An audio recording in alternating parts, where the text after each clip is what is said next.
மச்சான் என்று சொல்லி ஒரு குடும்ப உறவுக்குள் இருந்த ஒரு குழந்தை அடுத்த உலகத்திற்கு காலை எடுத்து வைக்கின்ற ஒரு தருணமாக இந்த ஆரம்ப கல்வியானது அதுக்கு இருக்கிறது. அந்த ஆரம்ப கல்வியானது மிகவும் முக்கியமானது. முதல் கோணல் என்றால் முற்றிலும் கோணல் என்று சொல்வார்கள் தமிழிலே. அந்த ஆரம்ப கல்வியை வழங்கிக் கொண்டிருக்கின்ற இந்த மாணவர்களுக்கு சிறப்பாக வழங்கிக் கொண்டிருக்கின்ற ஆசிரியர்களுக்கு முதல் நன்றியையும் வணக்கத்தையும் தெரிவித்துக் கொண்டு,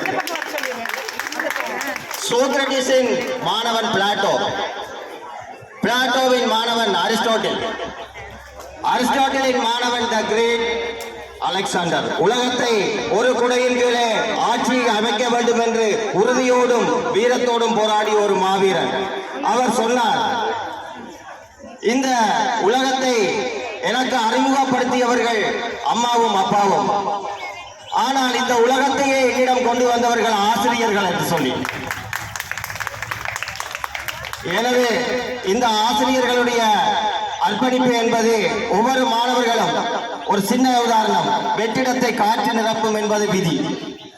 ஆசிரியர்கள் ஒரு வெற்றிடம் மாறி, மாணவர்கள் காற்று மாதிரி, அவர்களை எவ்வளவு பயன்படுத்திக் கொள்ள முடியுமோ அந்த அளவுக்கு நீங்கள் பயன்படுத்திக் கொள்ள வேண்டும்.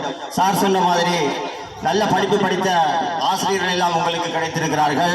அவர்களுடைய அறிவையும் உங்களுடைய திறமையையும் ஒன்றாக இணைத்து நீங்கள் நாட்டினுடைய எதிர்கால துண்களாக வர வேண்டும் என்று சொல்லிக்கொண்டு ஒரு சின்ன கதையோட முடித்துக் கொள்கிறேன்.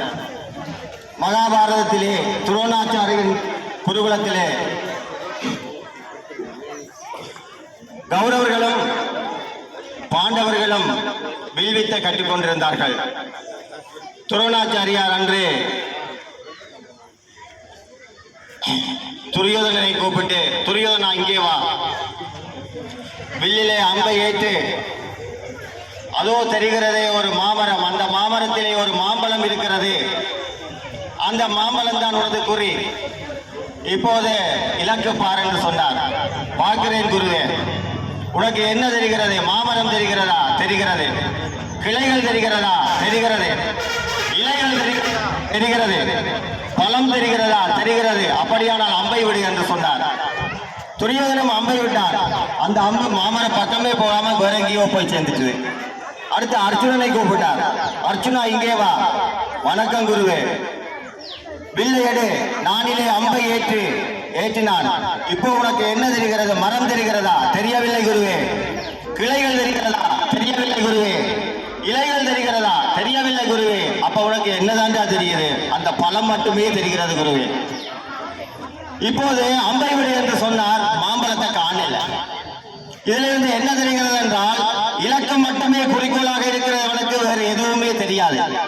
எனவே அன்பார்ந்த மாணவர்களே, உங்களுடைய இலக்கை ஒன்றை குறிக்கோளாக வைத்துக் கொண்டு உங்களுடைய எதிர்காலத்தை கட்டியெழுப்பி இந்த ஆசிரியர்களோடு இணைந்து பயணிக்குமாறு கேட்டுக்கொண்டு எனது உரையை முடிக்கிறேன். நன்றி, வணக்கம்.